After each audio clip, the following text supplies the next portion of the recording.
Good morning, you beautiful English learners. What is the most expensive thing you ever bought? What is your most coveted item? Coveted. Coveted. What is your most coveted item in your house? Look around you right now. What is the most expensive item that you can see? When I look around my room where I'm recording this podcast right now, I'm looking at my laptop. Yeah, I'm pretty sure my laptop is the most expensive thing in this room, apart from me, obviously. But generally speaking, in the room I'm in, the laptop is my most expensive item. But it's not my most coveted item. My most coveted item in this room right now is my hard drive, my external hard drive. That is my most valuable item, not monetary. It's not like as if it's worth more money than everything else, but it has pictures galore. It has like so many pictures that I've organized into different folders. It has a backup of all my Little Sail English materials over the years. It has so many memories on it that I would actually be upset if I were to lose it or break it. I actually have two external hard drives. I have a cloud and I have my laptop with all the same information on it. I'm a bit of a worrier in case something happens to one of those hard drives or something happens to the laptop or something happens to the cloud, for example. But we're not here just to talk about my possessions. And we're not here just to talk about my expensive possessions, which there's not a huge amount of, but we're actually here to talk about something that cost $3.7 million recently. Tell me, does the name Wayne Gretzky ring a bell for you? Does the name Wayne Gretzky mean anything for you at all? When I first came to Canada, I hadn't a notion who Wayne Gretzky is. I didn't know who he was. He could walk right past me and I wouldn't even know who he is or what he does or anything. Turns out Wayne Gretzky is a former hockey player and the best. The greatest hockey player of all time is what people say. The GOAT of hockey. GOAT. GOAT. The GOAT is an idiom we use for people who are the very, very best at what they do. So Wayne Gretzky is the GOAT of ice hockey. Messi is the GOAT of soccer. Maradona was the GOAT. Pele was the GOAT of soccer. Is Ronaldo the GOAT of soccer? Probably not. Are you triggered? I know some Ronaldo fans are. The GOAT is the greatest of all time. And Wayne Gretzky was or is the GOAT of ice hockey. Now, recently, somebody in their house, would you believe, came across a box. And in that box, there was an absolute bunch of old hockey cards, cards. So they didn't just find one hockey card or two hockey cards. They actually found a case, like a box of old hockey cards. And they opened the box. And in that box, there was a bunch of more boxes. And all those boxes were airtight sealed. They were completely closed. And they were from the year 1979. So these hockey cards were from 1979, unopened. And they were found, would you believe, in a packed storage room, just in a room. Some man in a place called Regina in Canada came across them recently, and I guess he had bought them back in the day, back in 1979, and just put them away in a packed room, probably forgot about them and recently found them. So this man found the case of 16 sealed boxes of OPG's 1979 hockey card collection, and it added up to about 10,000 hockey cards. Now, what is a hockey card? A hockey card is like, well, you know what a card is? Like a deck of cards. You got your ace, you got your spades, you got your clubs, you got your hearts. Well, those are cards. And in sport, they would often put sport stars on cards, and people would trade them, people would sell them, people would hold on to them or something. And as time went on, they became incredibly popular. Baseball cards is a common one. Baseball cards will go for an abnormal amount of money, and we'll talk about that in a moment. But this guy found a bunch of hockey cards in his house that he had probably bought back in 1979 and just put away, and decided to open it for some reason. And as it turns out, there was 10,000 cards. So how much do you think these cards sold for? That's why I was asking you, what's the most expensive item that you can see right now, at this very moment? Look around. Because the man who had these auctioned them off. He auctioned them off. To auction something off. An auction is an event where everybody bids money to get something, similar to eBay. An auctioneer is the person who organizes the auction, and they're the one who maintains it and manages the auction. And they're usually the people who can talk incredibly quickly. They're usually the people who are able to rally up a crowd and get people excited. That's what the auctioneer does. So these were auctioned off. And to auction off is the phrasal verb, I guess, to auction off. And that means to sell it to the highest bidder. So whoever wants to pay the most money will get them. No questions asked. And this box of cards, which has 10,000 hockey cards in it, and could include, now remember that word, could, C-O-U-L-D. That means there's no guarantee, because these individual boxes haven't even been opened, so we don't actually know what cards are in these. We don't know what players are on these cards, but it could have 25 or more highly coveted Wayne Gretzky rookie cards. So there's this box.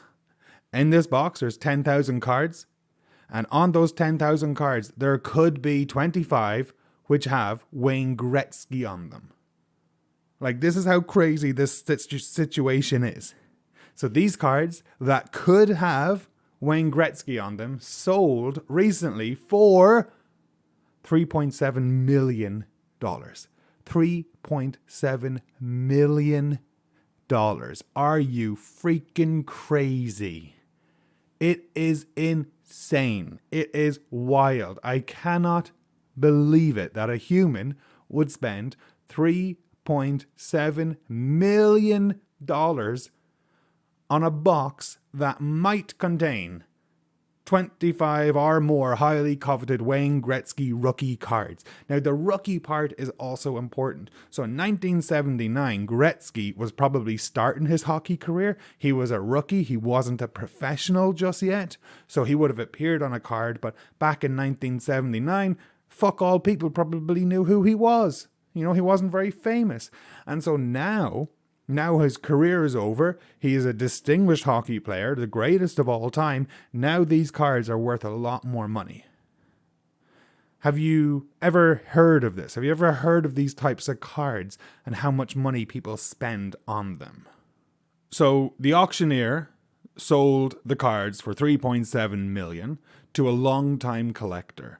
And the collector has asked to remain anonymous. That is quite popular. That is very popular when someone spends this much money on something. They don't want the public knowing their name. They want to keep it secret. They remain anonymous, and that is the collocation. The longtime collector has asked to remain anonymous. And you know what else is crazy? You know what else is absolutely batshit crazy about this? A company spokesperson said they do not expect the collector to open the boxes. These boxes will probably never, ever be opened, as the boxes are more rare than the rookie cards. Guys, he paid $3.7 million for a bunch of boxes that he's not even going to open. It baffles me. It baffles my mind. It confuses me. It boggles my mind, as many things do these days. It boggles my mind, and I just can't get over the idea that they spent that much money and they're not even going to do anything with them. Insane. Freaking sane. So it got me thinking just a little bit about baseball cards and like what are some of the most expensive baseball cards or expensive trading cards in the world. As it turns out, there's a whole system for valuing these cards. And the first card, the first system that we use to value how rare or how expensive a card should be is the player. The player. So if the player who features on the card is like a Hall of Famer, someone legendary, someone with an outstanding career, someone who was shrouded in controversy or something, they will jack up the price of the card. The next thing is rarity. How rare is the card? Because if it is like a first edition card, if it is an early release, if it is a 1979 rookie card of someone who would go on to be the greatest hockey player of all time, it's going to be more rare than something else. So what would make a card rare? Well, it could be how early the card was printed. It could also be a typo. If there's a typo on the card, those fetch more money. Humans are weird, man. Humans are very weird. We like to buy weird shit. Now, the third thing that we look into to value how much a card is worth is the condition. And the card must be in mint condition. Great collocation. Mint condition. And if something is in mint condition, there's no creases, there's no stains, there's no water damage, there's no peeling, it is perfect. Mint condition. If you're buying something, you want it to be in mint condition. I buy a lot of my stuff from the thrift store. It's never in mint condition. I would say it's near mint condition, but it's not mint condition. If you buy something brand new, it better be mint condition. You don't want something that someone has used before you, because if they have, it's not mint condition. How do you keep something in mint condition? Very, very simple. You need to keep it in you need to control the environment where it is. And that means the vapor in the air. That means the temperature. Quite often people will get a box that they put the card into and it air seals. It's like airtight, so no air can get into the box. People are crazy for these cards. And actually, there is 2 organizations that do this. There's the professional grading services, such as the PSA, which is Professional Sports Authenticator, and the BSG, which is the BGS, the Beckett Grading Services. And it's their job to assess and assign grades to cards based on their condition, which will affect how much it's worth. So you might have a card of Gretzky from 1979, but if there's a tear in the card, it's not worth nearly as much money because it's not mint condition. Another thing they look into is the popularity of the card amongst collectors. So if you have the 1979 rookie card of Wayne Gretzky, that's going to be very popular compared to one later on in life where there was probably more and more cards of Gretzky printed. So how popular is this card? Market trends obviously plays a big factor. And the last one is authenticity. Authenticity is crucial when determining a card's value because there's so many counterfeits on the market, counterfeit cards. There's so many scammers out there, so many people who try to bullshit you and try to swindle you of money, for instance.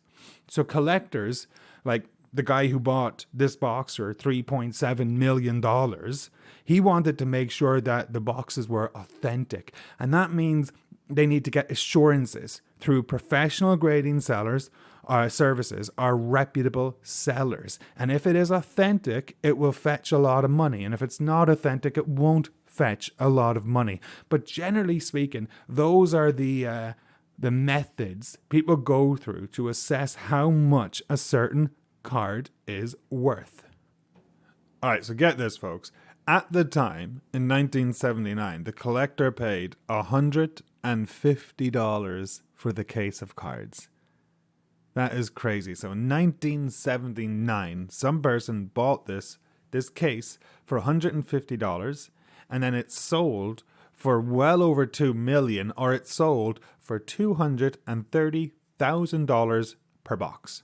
So remember, we're talking about a case, and in that case, there were 16 boxes, and in those 16 boxes were 10,000 cards, and in those 10,000 cards, it could contain more than 20 Wayne Gretzky rookie cards. Now, that is a very, very good investment, a fantastic investment by that man there. Talk about a long-term investment. 1979, you invest $150, and then in 2024, you sell it for $3.5 million. Now, I actually looked it up. The last mint condition Gretzky rookie card was actually sold in 2021. So this is a case of cards. This is not just one individual card. This is an entire case with a whole bunch of cards. And in 2021, a single card was sold in the USA. And that was sold for $3.75 million US dollars. A card, one individual card. So this podcast is about the box of cards that might contain a particular card.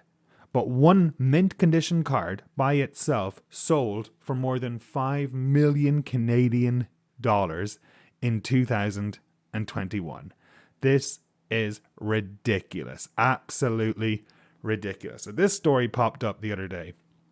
And as I was reading it, my jaw hit the floor. I was just thinking, this is batshit crazy. How much money people spend. And it's a coveted item. That's how I started the podcast, asking you to look around and identify something expensive, identify something that you covet. And to covet something, or an item that is coveted, C-O-V-E-T-E-D, something valuable to you, something very valuable, something that everybody wants is coveted. Now, I said there, it's valuable for you, and it's something that everybody wants. So there's two ways to look at it. I covet this item. I love it. It's very sentimental for me. But for you, it might be worth nothing. For you, you just see something and you're like, whatever, not interested. But this box of cards was coveted by collectors. And that means like in the collector's world, it's worth a lot of money. In their world. Now, in my world of English teaching, I don't really give a hoot about the box. I mean, yeah, I'd love to have it because it's worth $3.7 million, but I'm not going to covet it myself. I would just flip it. I would sell it. It means nothing to me but money. But for other people, it might actually mean a lot, like a huge amount. So this case containing coveted Wayne Gretzky rookie cards sold for $3.7 million. Insane, folks. Absolutely insane. All right, so let's just have a quick think about some idioms with the word card. And the first idiom I can think of is to hold all the cards, And that is an idiom that means you have complete control over a situation, you have complete power, nobody can challenge your power, you have the balance of power, you are in charge because you hold all the cards. You have advantages over people, you have leverage over people, and it's similar to playing poker where if you hold all the cards, you're gonna win. You have the strongest cards. So can you think of a time, it's kind of difficult maybe off the top of your head, but if you can, try to think of a time when you held all the cards in a negotiation. When you were in charge, when you would never lose this situation because you had the advantage, you had the leverage over someone else. So that is to hold all the cards, okay? So if you're negotiating with someone and you hold all the cards, you can demand what you want. Imagine you're at work and all your colleagues quit, and you're the only person who's able to do a particular job. Well, you might hold all the cards, and you could say to your boss, look, I want a raise. I want a raise because I hold all the cards here. You hold nothing. I have the skills. I'm the only person with the knowledge of this program. If you want me to stay and work for you, pay me. Pay me double. Pay me triple because I hold all the cards. I have the advantage, I have the leverage. Now, another idiom is on the cards. And I often ask my students, what's on the cards for this week? What's on the cards for your weekend? Anything on the cards? And on the cards means that something is likely or probable to happen. So right now it's February in the world, I guess. I was about to say in BC, it's February everywhere, Ronan. And snow is on the cards for this weekend for us. Yeah, we're due to get a little bit of a snowstorm this weekend. So I would look at the weather. My wife would say, what's going to happen? Oh, it looks like snow is on the cards. Looks like snow is coming. So if something is on the cards, it's likely or probable to happen in the future. All right, another idiom is to call someone's bluff. What is a bluff and what does it mean to call? Well, this idiom overall means that you're going to challenge a person. You're going to accuse a person of telling a lie or not being honest, and you want them to prove their claim. That is what it means to call a person's bluff. To bluff, B-L-U-F-F, is a verb. And it's also a noun. But let's talk about it as a verb. And if you're playing poker, you might want to bluff somebody. And if you bluff somebody, you want to trick them. You want to trick them into putting more money into the pot. You want to trick them into folding their cards so you win. It's very, very common in poker to bluff. So you might have a terrible hand in poker. You might have terrible cards in poker and you're not going to win. But if you can convince everybody else at the table that you have the best hand, that you have the strongest cards, that you're going to win, well, you might bluff them. You might force them to quit. You might scare them into quitting. And that is to bluff. Now, you might try to bluff everybody. And you're like, oh, boys, I have the best cards. You're all going to fail. And then I start adding money into the pot so everybody has to go along with it or else they have to fold and I win. But imagine there was one person who decided, I don't believe you, Ronan. I don't think you have the strongest cards. So therefore, I'm going to call your bluff. Therefore, I'm going to go with you to the very end in this round of poker, and we're going to see who has the strongest cards. And if someone calls my bluff, and they go all the way to the final round in the poker, and we have to show our cards, well, that's where it gets interesting. Because in poker, it's a huge thing to see the other person's hand. And if everybody folds, nobody sees any hands. But if you go to the very end with someone, you have to show your cards. And so let's imagine you're playing poker against me. And I'm saying, oh, look at me, man. I got the best cards in the world. I'm going to put all my money in this. And you're like, fuck it, Ron. I'm going to call your bluff. I'm going toe to toe with you. I'm going to the very end. And at the very end, I have to show my cards.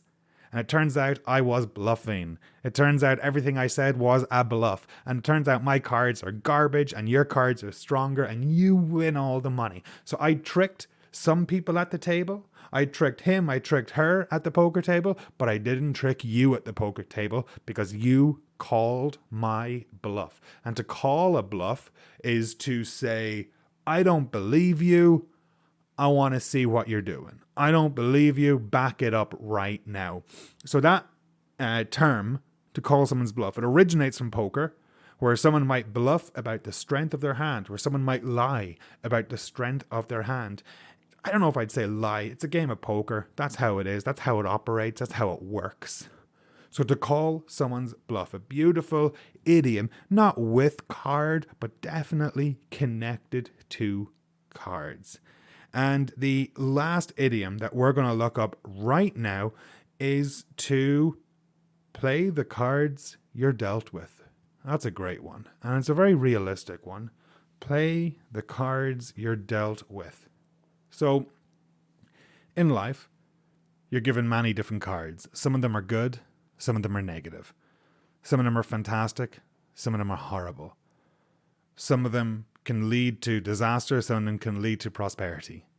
But the cards are what you have and what you can do. And we often say in English, you just need to play the cards you're dealt with. That means stop trying to play someone else's game, just do what you got to do. Play the cards you're dealt with. So this idiom would mean that you need to accept the realities of a situation and make the most of it, rather than regretting something, rather than lamenting what could have been, rather than wishing for something different. It's about being resourceful, adaptable, making decisions based on the available options, rather than focusing on the options that are not there. We use this phrase when we want somebody to be resilient, when we want somebody to be more realistic and to just work with what they have rather than thinking about what they don't have. So in life, you need to play with the cards you're dealt. All right? Play the cards you're dealt with. Dealt. D-E-A-L-T. And to deal is the verb. Dealt will be the past one. He dealt the cards out. So in my life, I've been dealt many different cards, positive and negative ones. The negative ones will be health impacts. I have a few health issues. They're the negative cards. Can I change it? No. Can I think about life without an illness. I can think about it. Is it going to happen? Fuck no, it's not. It's never going to happen. And that's just the reality of life. So therefore, like a real example, I need to play the cards I'm dealt with. I need to understand that I can't play rugby anymore. I need to understand I can't do physical contact sports anymore because of my injuries and my illnesses. So my name is Ronan, and I need to play the cards I've been dealt with.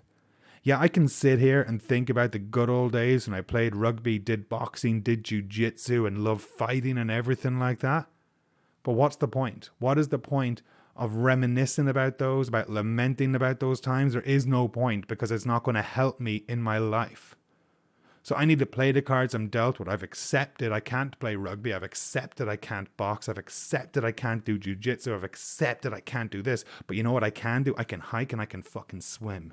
I can make podcasts. I can sketch. I can do this. I can do that. So I'm always trying to think of the positives, and I'm trying to play the cards I've been dealt with rather than thinking about the cards I don't have. So some beautiful idioms there.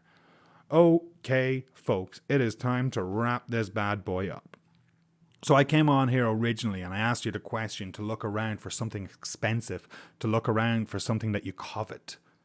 Have you changed your answer for those?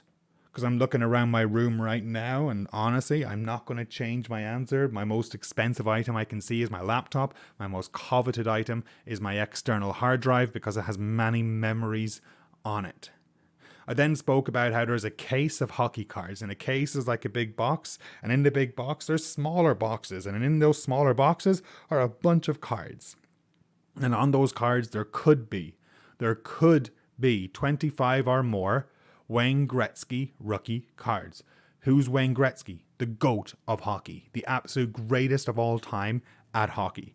And this is a rookie card, which means it was at the start of his career when nobody knew who he was. Therefore, it's worth more money today compared to back in the day.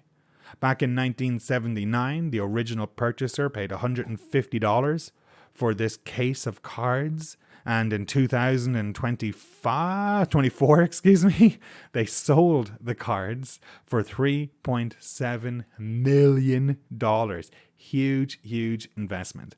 I spoke about the whole idea about cards in general and why they're worth so much. Number 1, player. 2, rarity. 3, condition.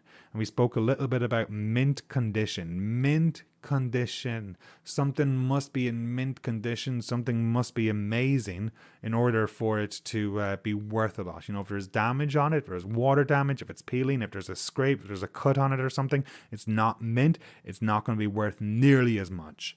We're talking about popularity and authenticity. Authenticity as well. Is it authentic or is it counterfeit? Is it a fake? Is it a duplicate? Is it authentic? And if it is authentic, it's worth a lot. If it's not authentic, it's probably not even worth the paper it is printed on. I then spoke about some idioms, and we have to hold all the cards. We have on the cards, and we have to call someone's bluff. And the last one was to play the cards you are dealt with. Some beautiful idioms there. So folks, my name is Ronan. This is a random English podcast. I hope you're happy. I hope you're healthy. Go out there and grab life by the horns. Have a good day, everybody. Bye for now.